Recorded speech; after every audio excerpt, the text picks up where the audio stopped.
Comment transformer un rien en quelque chose? Voici un petit résumé de ce que j'ai abordé. Premièrement, pour transformer un rien en quelque chose, il faut commencer par des idées et de l'imagination. Maintenant, il est difficile de dire que les idées et l'imagination ne sont rien. Dans quelle mesure les idées et l'imagination sont-elles tangibles? C'est un peu un mystère. Ainsi, vous ne pouvez pas vraiment appeler des idées qui peuvent être transformées en hôtels, des idées qui peuvent être transformées en entreprises, des idées qui peuvent être transformées en vaccins Salk, des idées qui peuvent être transformées en produits miracles, des idées. Vous ne pouvez pas vraiment appeler l'idée rien. Elle doit avoir une sorte de substance.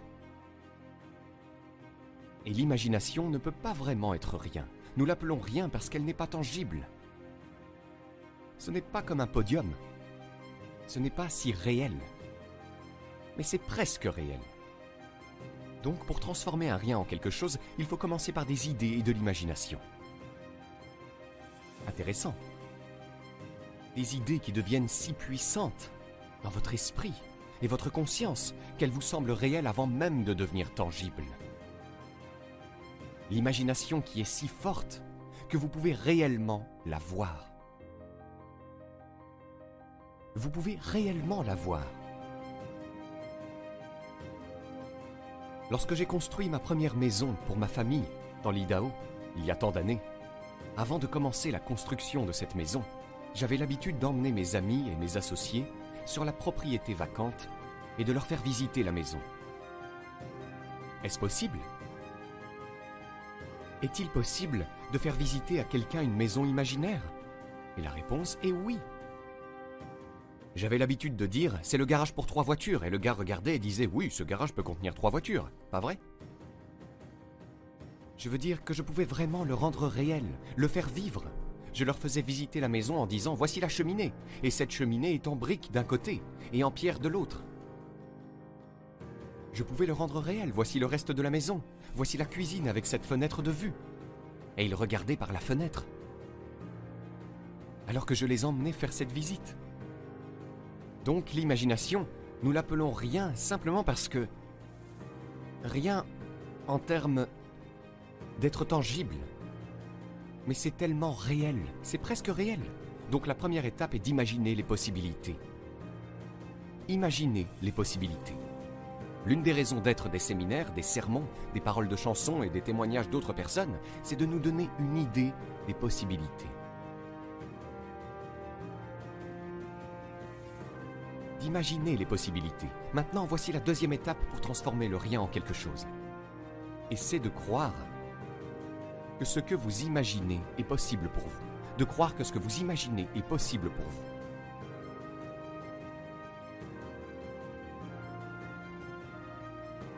Et nous sommes encouragés par des témoignages qui disent quelque chose comme « si je peux le faire, vous pouvez le faire ». Et nous commençons à y croire. D'abord, on imagine ce qui est possible. Ensuite, on commence à croire que ce qui est possible pour nous. Il se peut que nous y croyions, mais aussi que nous y croyons grâce à nos propres témoignages. Voici ce que notre témoignage pourrait dire. Si je l'ai fait une fois, vraiment, je pourrais le refaire. Si cela m'est arrivé avant, cela pourrait très bien se reproduire. Ainsi, nous ne croyons pas seulement les témoignages des autres qui disent « si je peux le faire, vous pouvez le faire. Si je peux changer, vous pouvez changer. Si je peux commencer avec rien, vous pouvez commencer avec rien. Si je peux tout transformer, vous pouvez tout transformer. » Ensuite, nous avons aussi le soutien de notre propre témoignage. Si nous avons accompli quelque chose auparavant, si nous l'avons fait une fois, nous pouvons le refaire. Si nous l'avons fait l'année dernière, nous pouvons le refaire cette année. Donc ces deux choses sont très puissantes. Maintenant, ce ne sont pas des substances réelles, bien qu'elles en soient très proches. La première est d'imaginer les possibilités. 2, c'est d'imaginer que ce qui est possible pour vous. Voici ce que nous appelons la deuxième étape, la foi pour croire. En fait, un écrivain a dit ceci. La foi est la substance. Un mot intéressant. Que la puissante capacité de croire et les possibilités qui sont possibles pour vous, si vous avez la foi de croire que la foi est substance. Substance, c'est-à-dire une partie du réel. Maintenant, ce n'est pas le réel. Ce n'est pas le podium. Mais c'est si puissant que c'est si proche d'être réel. Donc l'écrivain a dit « la foi est un morceau, la substance de… » Et ensuite il l'a appelé preuve, substance et preuve. Il est donc possible d'appeler la substance et l'évidence rien. C'est rien dans le sens où on ne peut pas la voir, sauf avec l'œil intérieur. On ne peut pas s'en emparer parce qu'elle n'est pas encore tangible. Mais il est possible de transformer le rien, surtout les idées et l'imagination. Maintenant, si vous croyez qu'il est possible pour vous que la substance et l'évidence deviennent si puissantes qu'elles peuvent maintenant être transformées en réalité. Donc la première étape est d'imaginer ce qui est possible. La deuxième étape est de croire que ce qui est possible pour vous. Maintenant, voici la troisième étape. Et c'est d'aller au travail et de le rendre réel. Vous vous mettez au travail et vous en faites un podium. Vous vous mettez au travail et vous en faites un hôtel. Vous vous mettez au travail et vous en faites une entreprise. Vous vous mettez au travail et vous en faites une bonne santé. Tu te mets au travail et tu en fais une association. Tu te mets au travail et tu en fais un bon mariage. Maintenant, vous vous mettez au travail et vous en faites un mouvement. Vous le rendez tangible. Vous le rendez viable. Vous lui insufflez la vie. Et ensuite, vous le construisez. C'est une capacité si puissante pour nous tous en tant qu'êtres humains. Je voulais juste prendre le temps d'en parler avant de passer à d'autres sujets. Comment transformer le rien en quelque chose?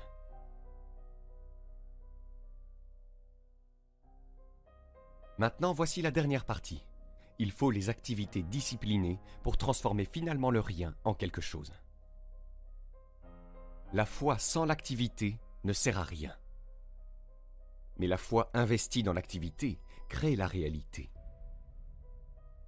Une fois que j'ai compris cela, j'ai su qu'il était possible de construire une carrière. Je savais qu'il était possible de construire une bonne santé. Je savais qu'il était possible de construire une relation. Je savais que je pouvais participer à la construction de choses précieuses, d'entreprises précieuses, de choses précieuses qui aideraient et profiteraient à d'autres personnes. Je savais que je pouvais en faire partie et je savais que je pouvais le faire une fois que j'aurais compris cette formule. Voici donc la dernière partie. Appréciez maintenant les disciplines qui transforment l'imagination en réalité. Parce que sans les disciplines, ça ne marche pas. La discipline est la dernière pièce du processus miracle. La dernière pièce du processus miracle est de faire le travail. De faire le travail de la bonne santé, de faire le travail d'une relation, de faire le travail de la construction de cet hôtel. Incroyable! Et maintenant, voici la suivante, spécialement, j'en suis sûr, pour ce public mature qui est venu avec moi ce week-end. Accueillir les disciplines. Maintenant, vous savez, à moins que vous ne soyez mature et à moins que vous ne compreniez vraiment, certaines personnes ont dit « Vous savez, je ne voudrais pas accueillir les disciplines, elles sont désagréables. » Mais une fois que vous comprenez qu'elles sont la pièce miracle du processus, alors vous accueillez les disciplines. C'est pourquoi je suis sûr que l'ancienne formule disait « 6 jours de discipline ». C'est un bon mot à ajouter. 6 jours d'activité disciplinée. Créez le miracle de votre vie. Créez le miracle d'une fortune. Créez le miracle d'une ville. Créez le miracle d'un vaccin contre la polio. Créez le miracle de la musique. Des idées et de l'imagination. Croire aux possibilités. Et ensuite investir l'imagination et la foi dans les disciplines. Devinez comment ils appellent les artistes, les écrivains.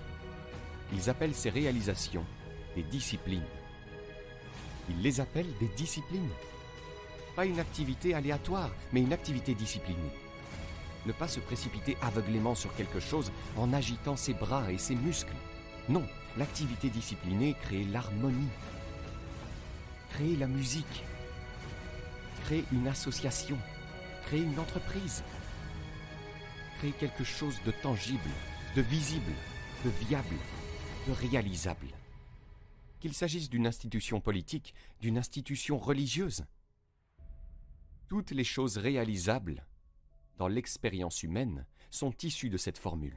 L'imagination, la foi pour croire que c'est possible, puis se mettre au travail et faire en sorte que ça arrive. Voici la prochaine loi importante. appelée la loi de la foi. Nous l'avons couverte un peu plus tôt sous une forme assez simple. La foi est la capacité de voir des choses qui n'existent pas encore. La foi, cependant, peut transformer la difficulté en réalité positive. Et je veux juste vous donner cette petite ligne rapide ici, parce qu'il est si important d'y réfléchir et ensuite de la travailler. Voici à quoi sert la foi. Premièrement, la foi est la capacité de voir les choses telles qu'elles sont. La foi ne se soucie pas de voir les choses telles qu'elles sont, car la foi est un faiseur de miracles. La foi n'ignore pas le négatif. La foi utilise le négatif. Parce que s'il n'y avait pas de négatif, il n'y aurait pas besoin de foi. Si tout va bien, pourquoi auriez-vous besoin de la foi? Vous avez besoin de la foi parce que ça ne va pas. Maintenant, qu'est-ce qui ne va pas? Qui sait? La situation qui n'est pas bien n'est pas la bienvenue. Alors voici ce que fait la foi. Premièrement, la foi n'ignore pas le négatif, parce que la foi est maintenant le faiseur de miracles, si vous la laissez faire. Donc la foi voit les choses comme elles sont. Si c'est moche, c'est moche. Si ça ne marche pas, ça ne marche pas. Si c'est le bordel, c'est le bordel. Il n'y a pas de mal à appeler un désordre un désordre. Vous n'avez pas besoin de faire de la figuration ici. Si c'est cassé, c'est cassé. Si c'est misérable, c'est misérable. La foi n'a pas peur de l'admettre. La foi n'a pas peur de le voir. Voilà pourquoi, premièrement, vous pouvez le voir tel qu'il est. C'est le début de la foi, voir les choses telles qu'elles sont. Maintenant, voici la deuxième étape de la foi, la voir mieux que ce qu'elle est. Ne pouvez-vous pas voir au-delà du désordre? Le désordre est pour aujourd'hui, ne pourriez-vous pas voir pour demain?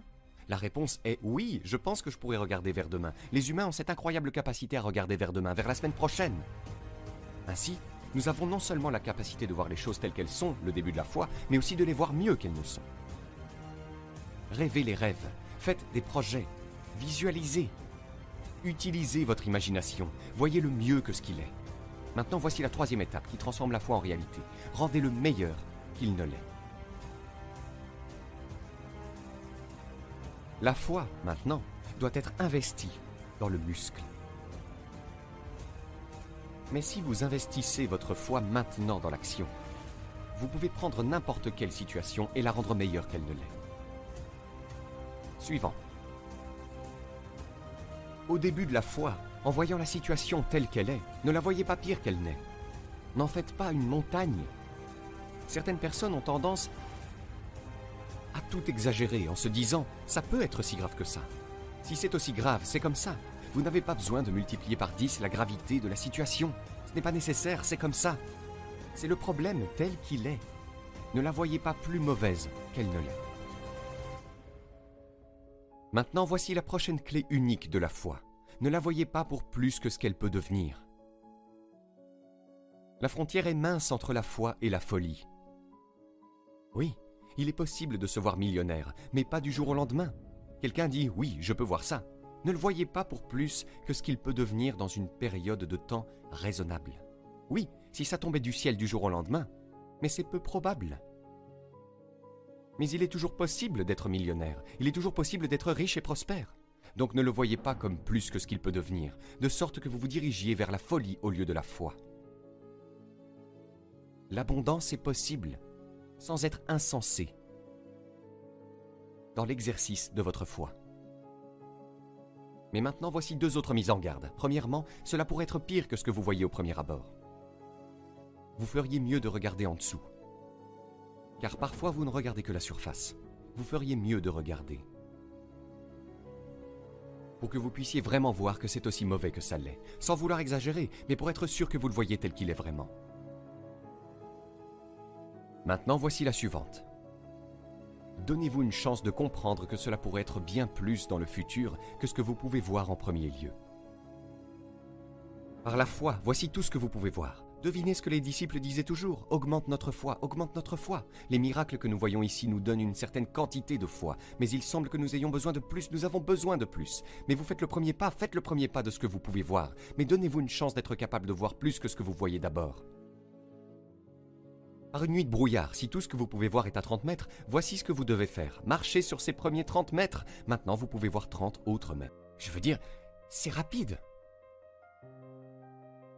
Maintenant, comment transformer le rien en quelque chose? Tout d'abord, imaginez les possibilités.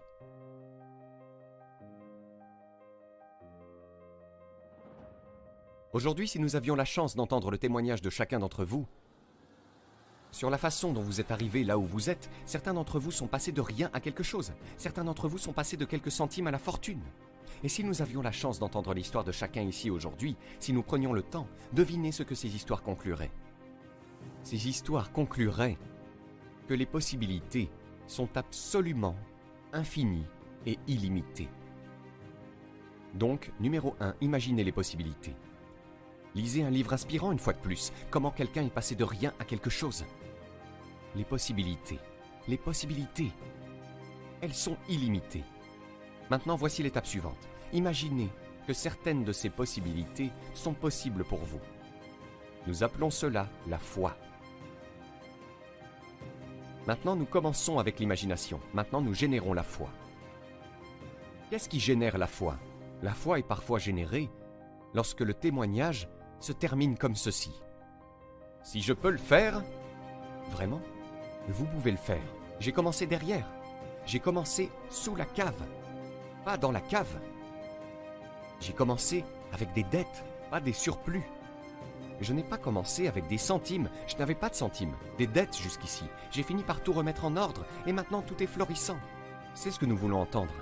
Et puis, quelqu'un dans un témoignage comme ça dit « Hey, si je peux le faire, vous pouvez le faire. » Voilà ce que ça fait. Ça rassure notre foi. Continuez à lire, continuez à écouter les témoignages. Un, qui excite l'imagination quant aux possibilités. Et deuxièmement, cela aide à avoir la foi que ce qui est possible pour l'un est possible pour l'autre. Maintenant, voici la troisième étape de la foi. Ou la troisième étape dans le processus du miracle.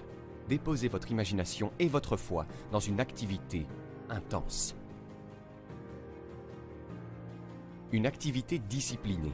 Pas seulement une activité, mais une activité habile, disciplinée. Suivez le cours pour apprendre les compétences. Fréquentez des gens qui vous enseigneront les disciplines.